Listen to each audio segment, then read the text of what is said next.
రోడ్లు వచ్చేంత చేసి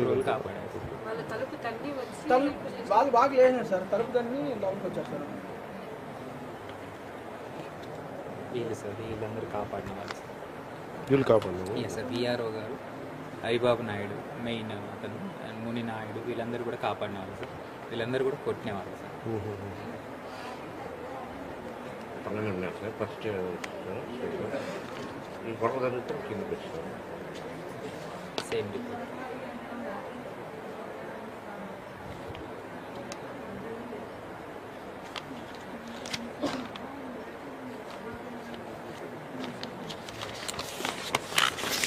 This is a report of CEO Jaggi sent to Commissioner. Treatment is back pressure. Expensive. ఇక్కడ మీద ఆపరేషన్స్ అట్లా ఉన్నాయి సార్. ఇక్కడంతా ఇంటర్నల్ ఇంజరీస్, ఫిస్ట్తో కొట్టడం వల్ల ప్రెస్ చేయడం వల్ల అంతా ఇంజరీస్ ఉన్నాయి. కానీ దీంట్లో ఎక్స్ప్రెస్ ఫ్రాక్చర్ కానీ అట్లేం లేదు సార్. అన్నీ ఇంటర్నల్ ఇంజరీస్ లాగా ఉన్నాయి. ఇంటర్నల్ ఇంజరీస్ ఎక్కువ సార్ ఇంకా ట్రీట్మెంట్ ఇచ్చాం. పెయిన్ కిల్లర్స్ అంతా ఆల్రెడీ నా loan hepatitis, diabetic, cardiac medicines వాడుతున్నారు. ఎక్కువ మళ్ళీ చెప్పండి. Hepatitis, hyper tension, sugar, diabetes రెండు ఉన్నాయి సార్. దానికి మందులు వాడుతున్నారు. రెండు అండర్ కంట్రోల్లో ఉన్నాయి. కార్డియాక్ మెడికేషన్ ప్రొఫైలాక్టిక్గా వాడుతున్నారు. ఈసీజీ ఎక్కువ చేస్తాం సార్. ఎక్కువ కూడా అంతా బాగానే ఉంది. పెయిన్ చెప్తున్నారు డ్యూ టు ఇంజరీసే సార్.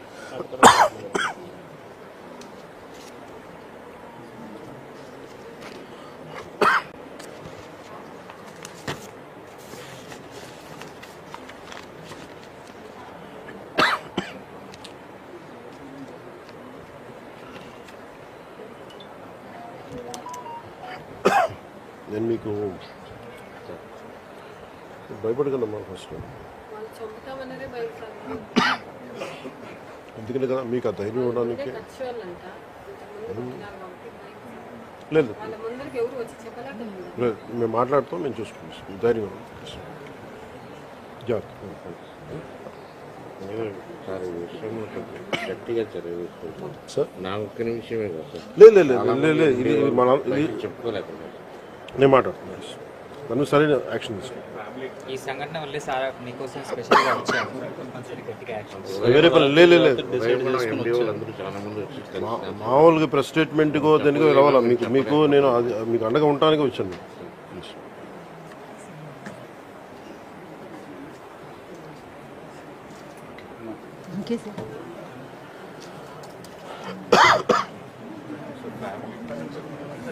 మీరు మీ నలుగురు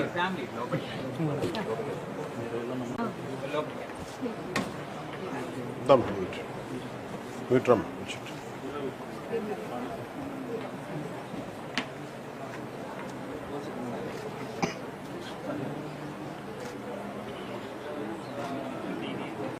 అది గారు తీసుకొని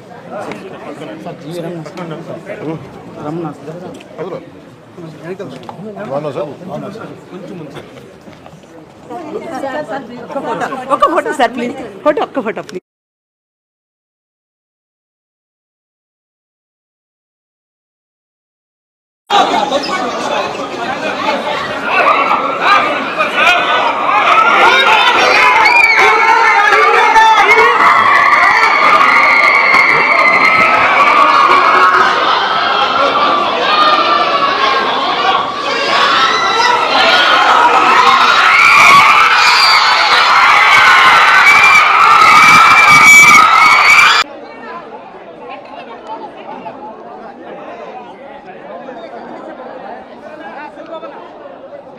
అందరికీ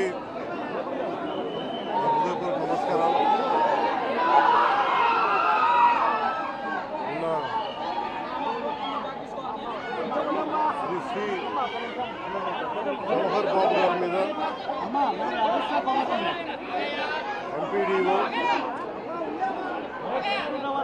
ఎంపీడీఓ ఛాంబర్ కాలివీడు మండలం ఎంపీడీఓ మీద నిన్న మధ్యాహ్నం 1 గంటకి దాడి చేశారు. దాడి చేసిన వ్యక్తి గతంలో ఈయన లాయరు, గతంలో ఈయన ఏపీ స్టేట్ లా ప్రాసిక్యూషన్ ఆఫీసర్గా పనిచేసిన వ్యక్తి, లా తెలిసిన వ్యక్తి. వీళ్ళ అమ్మగారు మండల అధ్యక్షులు, మండల ప్రజా పరిషత్ ఆఫీస్లో ఆవిడకి మటుకే పర్మిషన్ ఉంది. సో నిన్న ఎంపీడీఓ దగ్గరికి వచ్చి మాకు తాళాలు కావాల రూమ్ కంటే ఎంపీడీఓ మన జవహర్ బాబు గారు అని చెప్పారు. అది ఎవరైతే డిజిగ్నేటెడ్ వ్యక్తి ఉన్నారో వారికి వేస్తారు కానీ వాడి కుటుంబ సభ్యులకి ఇవ్వమంటే ఆయనతో పాటు దాదాపు 11 మంది 15 మంది దాకా అనుచరులు వచ్చి ఆయన మీద దాడి చేశారు. ఆయన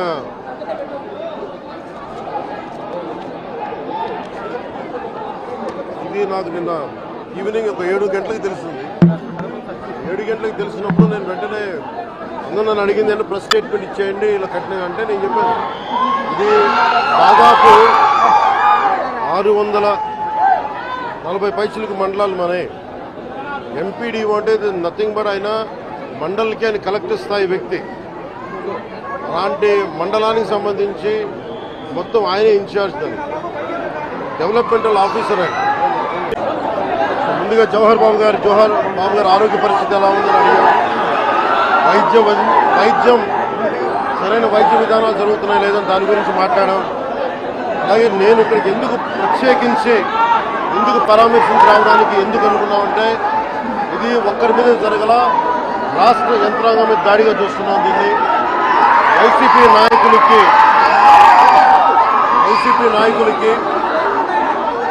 11 సీట్లు ప్రజలు పరిమితం చేసినా కానీ ఇంకా అహంకారం చావాలా. ఈ అహంకారం తగ్గే వరకు మీరు ఇష్టానికి మాట్లాడిన అహంకారంతో కొట్టుకొని మీరు ఈ పరిస్థితికి వచ్చారు. ఇది ఈ వ్యక్తి మీదే కాదు, గత గాలివీడు మండలం సంబంధించి గతంలో కూడా జల్లా సుదర్శన్ రెడ్డి గారు అనే వ్యక్తి ఈరోజు జవహర్ బాబు గారి మీద దాడి చేయడం కాదు, ఇతనికి దాడి చేయడం అనేది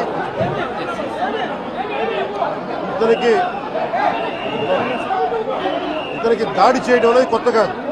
జల్లా సుదర్శన్ రెడ్డి గారికి గతంలో కూడా ఈయన ఇదే ఎంపీడీఓలో ప్రతాప్ గారి మీద దాడి చేశారు, శేఖర్ నాయక్ గారి మీద దాడి చేశారు, అలాగే శ్రీనివాసులు రెడ్డి గారి మీద దాడి చేశారు. ఇది వీళ్ళ రాజ్యాలు అనుకుంటా ఉన్నారు. ఇష్టానికి మేము చేసుకోవచ్చు. నేను జవహర్ బాబు గారు కూడా చెప్పింది ఏంటంటే రూమ్ తాళాలు అడిగారు. మీ అమ్మగారికి ఇస్తాం, అది ఆవిడ మండల పరిషత్తు ఆవిడకి పదవి ఉంది కాబట్టి వాళ్ళ పిల్లలకి ఇవ్వమంటే ఎందుకు ఇవ్వం అని చెప్పి వాళ్ళ మనుషులు దాడి చేసి అమానుషంగా కొట్టారు. ఆయనకి హై బీపీ ఉన్న వ్యక్తి, హార్ట్ ప్రాబ్లం ఉన్న వ్యక్తి, పైగా కూర్చోబెట్టి కులాన్ని దూషించడం.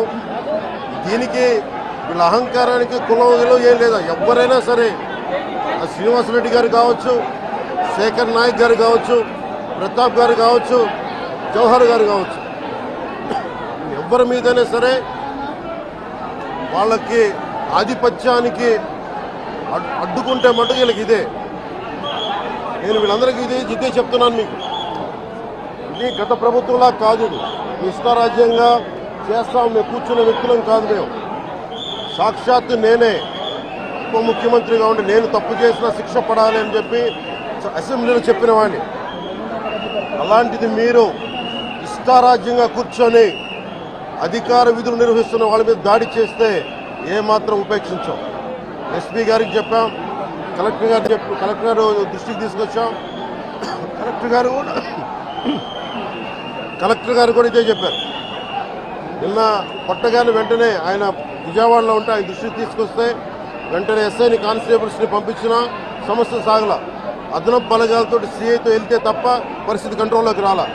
ఎలా కొట్టారంటే లోపల గడిపెట్టి మరి ఎవరిని రానివ్వకుండా గడిపెట్టి మరి ఆయన అమానుషంగా దాడి చేశారు. నువ్వు ఎలా వస్తావు ఇక్కడికి? ఎవరో వీళ్ళు చెప్పిన మాటలకి తొత్తులు కావాలి వీళ్ళకి. ఈ రోజున నా దృష్టిలోకి వచ్చింది, ఇది మొదటిసారి కాదు. గతంలో ప్రతాప్ గారి మీద దాడి చేశారు, శేఖర్ నాయక్ గారి మీద దాడి చేశారు, శ్రీనివాసులు రెడ్డి గారి మీద దాడి చేశారు. వీళ్ళకి కులం ఎక్కువ తక్కువ లేదు. వీళ్ళకి అహంకారం నడినెత్తి మీదకి వచ్చి కొట్టుకుంటా ఉంది. అహంకారం తీస్తాం, తోలు తీసి కింద కూర్చోబెడతాం. మీకు ఒళ్ళు ఒక్కొక్కళ్ళకి మీకు ఎక్కడెక్కడ ఉన్నో తెలియట్లా. మీకు అహంకారాలు పెరిగిపోయినాయి మీకు. ఆధిపత్యపు అహంకారంతో అధికారుల మీద దాడి చేస్తే మిమ్మల్ని ఎలా తీసుకెళ్లాలో, ఎలాంటి శిక్ష పడాలో మీకు ఖచ్చితంగా చేసి పెడతాం. మీకు ఇష్టారాజ్యంగా చేయకండి. అహంకారంతో నడినెత్తి మీద కళ్ళు నెత్తికెక్కాయి మీకు. ఈ ప్రభుత్వం చాలా త్రికరణ శుద్ధిగా అందరం కూర్చొని మేము కలిసికట్టుగా ఉన్నాం ఇక్కడ. ఇది కూటమి ప్రభుత్వం, ఇది వైసీపీ ప్రభుత్వం కాదు. ఇది ఇష్టారాజ్యంగా మీరు చేస్తారంటే కామ్గా కూర్చునే ప్రభుత్వం కాదు. మీకు ఎలా చేస్తే, ఎలా నియంత్రిస్తే మీకు కిందకు వస్తారో మేము చేస్తాం. మీరు గాల్లో విహరిస్తూ ఉన్నారు. 11 సీట్లు వచ్చిన ఇంకా గాల్లో విహరిస్తున్నారు. మొత్తం మీకు ఎలా కిందకి దించాలో మాకు బాగా తెలుసు. చేసి చూపిస్తాం. ఇదే కాదు, ఈ సందర్భంగా ఏ నాయకులకైనా సరే అధికారుల మీద దాడి చేసినా, అధికారులు విధులు నిర్వహిస్తుంటే అడ్డుకున్నా చాలా కఠినమైన చర్యలు ఉంటాయి. ఈరోజు నేను వచ్చి ఇక్కడ ఎందుకు వచ్చాను జవహర్ బాబు గారి దగ్గరికి అంటే, ఆయన ఒక ఎస్సీ ఎస్టీ కులానికి సంబంధించిన వ్యక్తినో వీటి గురించి అని కాదు. ఎవరైనా సరే ఇర్రెస్పెక్ట్ ఆఫ్ కాస్ట్ ఆధిపత్య ధోరణితోటి కనుక దాడి చేసి విధుల నిర్వహణకు అడ్డం వస్తే ఇది ఉపేక్షించే ప్రభుత్వం కాదు. ఎస్పీ గారికి కూడా చాలా స్పష్టంగా చెప్పాం. వారికి ఎవరైతే తప్పించుకొని తిరిగారు ఇంకో 9 మంది, వారిని కూడా పట్టుకోమని చెప్పాం. వారికి తగిన విధంగా కౌన్సిలింగ్ చేయాలి, అలాగే కఠినమైన శిక్షలు పడాలి. మీరు లాయర్లు అయి ఉండొచ్చు గతంలో, మీ చట్టాలు కానీ, మీ గతంలో మీ అధికారాలు కానీ ఏవి మిమ్మల్ని రక్షించలేవు, మీరు గుర్తుపెట్టుకోండి. అలాగే ఈ విషయంలో ప్రజలకు కూడా చెప్తా ఉన్నాను, యువతకు కూడా చెప్తున్నాను, ప్రత్యేకించి రాయలసీమ యువతకు కూడా చెప్తున్నాను, మహిళలకు కూడా చెప్తున్నాను, మీరు దయచేసి భయపడకండి. ఈరోజు జవహర్ బాబు గారి భార్య భయపడతా ఉన్నారు. మీరు మాట్లాడితే కూర్చొని వాళ్ళ నాయకుడు కూడా మీరు కూర్చొని ముందు ఇవి కరెక్ట్ చేయండి, ఇలాంటివి కరెక్ట్ చేయండి, మీ పార్టీ వర్గాలను మీరు నియంత్రించుకోండి. 11 సీట్లు వచ్చినా ఇంకా మీరు దాడులు చేస్తూ ఉంటే మటుకు ఉపేక్షించే ప్రభుత్వం కాదు ఇది. అలాగే ముఖ్యంగా రాయలసీమ యువతకు చెప్తున్నాను, ఇలాంటి తప్పులు జరిగినప్పుడు, ఆధిపత్య అహంకారంతో దాడులు చేస్తున్నప్పుడు నిజంగా మీరు ఎదుర్కోండి. మేము అండగా ఉన్నాం మీకు. నాయకులకు కూడా భయపడకుండా మీరు ఎదుర్కోండి, నిలువరించండి వీళ్ళని. భయపడకండి. మీరు ఇలా భయపడే ఈ రోజున ఒక ఎస్సీ అధికారి జవహర్ బాబు గారి మీద దాడి చేసి కులం పేరుతో దూషించారు. అన్ని రకాలు నువ్వు ఎలా తిరుగుతావో చెప్పి దూషించారు. నువ్వు వెళ్ళి రిటైర్ అని నేను చంపేస్తావని చెప్పి బెదిరిస్తా ఉన్నారు. ఇవన్నీ సాక్కూడదంటే కేవలం ఇది పోలీసు ప్రభుత్వాలే కాదు, దీనికి ప్రజలు కూడా దీనికి స్పందించాలి. ఓట్లేసి మన పని అయిపోయిందంటే కదా, ఇలాంటి వాటికి మీరు బయటకు వచ్చి మాట్లాడాలి. భవిష్యత్తులో ఇలాంటి నాయకులు మళ్ళీ ఎన్నికల్లో పాల్గొనాలంటే కూడా వాళ్ళకి భయం రావాలి. మీరు ఆ స్థితిలో ప్రజలు కూడా దీనికి అప్రమత్తంగా మీరు కూడా దీనికి బాధ్యత వహించండి. ప్రభుత్వం మీకు అండగా ఉంటుంది. అలాగే జవహర్ బాబు గారి భార్య ఒకటే భయపడుతూ ఉన్నారు. అయ్యా మేము నిస్సహాయతలో ఉండేవాళ్ళం, మేము ఎస్సీ మాల కులానికి చెందిన వాళ్ళం, మాకు భయాలు వేస్తున్నాయి, మాకు ఎవరు లేరు మాకు అండగా ఉంటే వాళ్ళకి ఇదే చెప్తున్నాను. మేము భరోసా ఇస్తున్నాం. పక్కనే కలెక్టర్ గారు ఉన్నారు, ఎస్పీ గారు ఉన్నారు, ఎమ్మెల్యే గారు ఉన్నారు, మిగతా జిల్లా సంబంధించిన నాయకులందరూ ఎమ్మెల్యేస్ ఉన్నారు, నాయకులు ఉన్నారు. మేము అందరి తరఫున మాటిస్తున్నాం. మీకు ఏ మాత్రం ప్రాణభద్రతకి ఏమైనా ముప్పు కలిగినా మేమందరం మీకు అండగా ఉంటాం, కఠినమైన శిక్షలు తీసుకుంటాం అని మీకు భరోసా ఇవ్వడం జరిగింది వాళ్ళకి. అలాగే డాక్టర్స్ని అడిగాను, వాళ్ళు చాలా లోపల కొట్టేశారు మొత్తం. ఆయన బాగలేదు, ఆరోగ్యం బాగలేదు. అన్నిటికంటే కూడా ఒక ఎంపీడీఓ అంటే ఒక మండలానికి ఉన్నతాధికారి ఆయన, ఒక ఎస్పీ, ఆయన ఆ మండలానికి ఆయన ఒక కలెక్టర్ స్థాయి వ్యక్తి. అలాంటి వ్యక్తిని కూర్చొని దుర్భాషలాడుతూ, బూతులు తిడుతూ, కులం పేరు మీద దూషిస్తూ ఇది కూర్చోబెట్టి ఇది ఒక పరిపాటి అయిపోయింది. ఇది ఇక్కడతో ఆగాలి. ముఖ్యంగా రాయలసీమ ఎక్కడైతే ఉందో మీకు ఇలాంటి ఆధిపత్యపు ధోరణి ఉందో దీన్ని అందరూ సమిష్టిగా ఎదురు తిరగాలని మనస్ఫూర్తిగా నేను ఆకాంక్షిస్తున్నాను. మీరు కూడా పాల్పంచుకోమని కోరుకున్నా. అలాగే చాలా స్పష్టమైన ఆదేశాలు ఇచ్చాం. పోలీసు ఉన్నతాధికారులకు కానీ, కలెక్టర్ గారికి కానీ, ఎమ్మెల్యే గారికి మొత్తం అందరం కూడా సమిష్టిగా ఒకటే నిర్ణయం తీసుకుని ఇలాంటి భవిష్యత్తులో రాకుండా, పునరావృతం కాకుండా ఉండాలని మనస్ఫూర్తిగా మేమందరం నిలబడి ఉన్న ఈ మాట మీద. అందుకని తెలియజేసుకుంటూ ఇప్పుడు గాలివీడు మండలంకి వెళ్ళి ఎలా జరిగింది వీటి మీద నేను అక్కడ మాట్లాడుతూ ఉన్నాను. అది కూడా కలెక్టర్ నా దృష్టికి తీసుకొచ్చారు ఇందాక దారిలో. నాగేంద్ర అనే ఒక రైతు దాదాపు 3 ఆయన కుటుంబ సభ్యులు బిడ్డలతో సహా భార్యను కూడా ఒక్క నిమిషం సంబంధం ఇది నా దృష్టికి దిగని చెప్పారు నాకు. ఇది 2 అంశాలుగా మేము చర్చిస్తున్నాం. దాని ఇన్వెస్టిగేషన్ జరుగుతూ ఉంది. ఒకటి, అంతకు ముందు రోజే మ్యూటేషన్ మీద మేము తిరిగి ఆయన పొలం ఆయనకు వచ్చేస్తుంది, ఆయన ఎవరి దగ్గర అప్పు తీసుకున్నారంట, ఆ సదరు వ్యక్తి దగ్గర తిరిగి మ్యూటేషన్ తిరిగి ఆయన మీద రాయించుకోవడానికి ఆయన మ్యూటేషన్ కూడా జరిగింది. అంటే దాని అర్థం ఏంటంటే అప్పు తీర్చడానికి సంసిద్ధంగా ఉన్నారు, ఆయన దగ్గర డబ్బులు ఉన్నాయని అర్థం. ఈ పరిస్థితి ఆయన చీనీ తోటలోనే ఉరి తీసుకున్నారని చెప్పారు. చీనీ తోట కూడా కాపుకి వచ్చింది. అలాగే కొర్రల పంట వేశారు, ఆ కొర్రల పంట కూడా మొన్న హార్వెస్ట్ అయింది, దాన్ని కూడా దిగుబడి వచ్చింది, దాన్ని కూడా అమ్మేశారు. మరి ఇలాంటి పరిస్థితులు ఎందుకు జరిగిందనేది మన కలెక్టర్ ఇందాక చెప్తా ఉన్నాను, శ్రీధర్ గారు చెప్తా ఉన్నాను. ఇది చాలా బాధాకరం అనిపించింది. వారికి మనస్ఫూర్తిగా నేను నా గుండె లోపల నుంచి నేను సానుభూతిని తెలియజేస్తున్నాను, ప్రగాఢ సానుభూతిని. అది ఏ పరిస్థితుల్లో జరిగిందనేది సంపూర్ణమైన నివేదిక వచ్చాక దీని మీద సరైన యాక్షన్ తీసుకుంటాం. ఒకవేళ నిజంగా అప్పులు బాధ భరించలేక చనిపోయారా, అలాగే లేదంటే ఎవరన్నా బలవంతంగా ఇబ్బంది పెట్టి చచ్చిపోయేలా చేశారు, ఈ కోణంలో కూడా మనకి ఇన్వెస్టిగేషన్ జరుగుతూ ఉంది. దీని మీద వచ్చాక దీని మీద ఖచ్చితంగా స్పందిస్తాం. ప్రధాన సమస్య ఉంది సార్. అటవీ శాఖ ఆధ్వర్యంలో ఫార్మ్ టు చార్కోల్స్కి ఫార్మ్ టు పర్మిట్ ఇస్తారు సార్. ఎక్కువగా ఇక్కడ రిజర్వ్ కన్వర్షన్ ఎక్కువ సార్, ఫారెస్ట్ రిజర్వ్ కన్వర్షన్ ఎక్కువ. దాంతో ఈ ఫార్మ్ టు పర్మిట్ అన్ని అడుగులు నడిపేస్తున్నారు. చాలా బాధాకరమైన అంశం సార్. ఇక్కడ పర్యావరణం చాలా గందరగోళంగా తయారైంది. ఇక్కడ ఏ ప్రాంతం అనేది మొత్తం అంతా ఉంది సార్. మొత్తం ఉమ్మడి కడప జిల్లాలో ఎక్కువ బదివేలు ఉంది, భీమటం ఉంది. నేను అతి కొద్ది రోజుల్లోనే కలెక్టర్ చేసి దీన్ని ఒకసారి రివ్యూ పెట్టండి. ఫారెస్ట్ డిపార్ట్మెంట్తో కూడా ఒకసారి నేను అన్ని ఫేక్ చార్కోల్ దీని మీద మేము ఖచ్చితంగా నేను పెట్టండి. అంటే పర్సనల్ రివ్యూ ఇక్కడికి వచ్చి మేము రివ్యూ చేస్తాం.